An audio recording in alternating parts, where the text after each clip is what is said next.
Hello students, today we are going to start chapter number 13 direct and inverse proportion. आज हम introduction वाले part में direct proportion क्या होता है और इन्वर्स प्रोपोर्शन क्या होता है वो समझेंगे। हम इसके लिए एक एग्जांपल लेते हैं, petrol in litres and distance in kilometre. Suppose हम 4 लीटर्स पेट्रोल लेते हैं तो डिस्टेंस हमने कवर की सपोज 60 किलोमीटर। अगर हमने लीटर्स को बढ़ाया 4 से बढ़ा के हमने 8 कर दिया तो डेफिनेटली डिस्टेंस भी इंक्रीज होगी।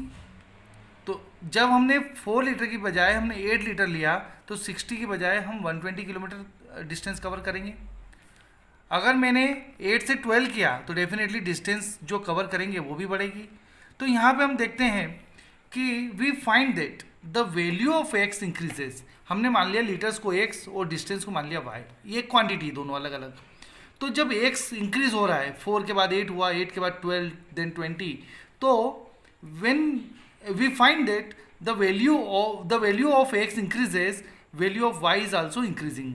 यहाँ पे y की जो वैल्यू है वो भी उसी रिस्पेक्ट में आगे बढ़ रही है और इंक्रीज हो रही है in such a way that the ratio x upon y does not change. हम यहाँ देखते हैं 4 और 60, तो it remains constant. So k is for a constant, CONSTANT constant. हम यहाँ देखते हैं उसी एग्जाम्पल से कि 4/60 को कट शॉर्ट किया तो 1/15 आया, 8 और 120 को डिवाइड किया तो 1/15 आया, देन 12 और 180 को डिवाइड किया तो 1/15 आया, 20 और 300 को डिवाइड किया तो भी 1/15 आया। तो क्या सभी केस में 1/15 आया? यस, मतलब ये कांस्टेंट हुआ।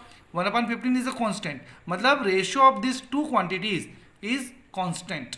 Therefore x and y are in direct proportion if x upon y is a constant.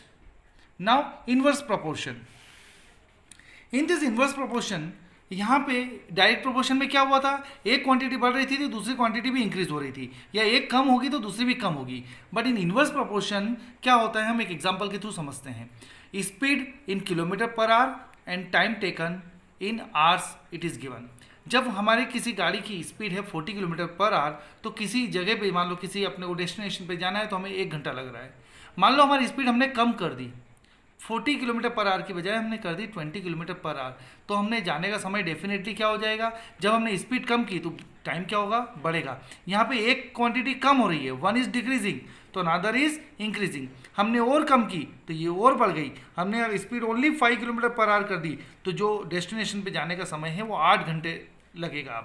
तो here we find that the value of X decreases then the value of y increases. जब ये value कम हो रही है, decrease हो रही है, तो y की वैल्यू बढ़ रही है in such a way that the product of x and y, that is x into y, does not change, it remains constant. So k। अब यहाँ देखते हैं हम इन दोनों का product 40 into 1 40, 20 into 2 40, 10 into 4 40, 5 into 8 40, मतलब दोनों क्वांटिटी का जो प्रोडक्ट है वो सेम आ रहा है, that is 40। Hence, x and y are in inverse proportion if x into y is equal to k means a constant.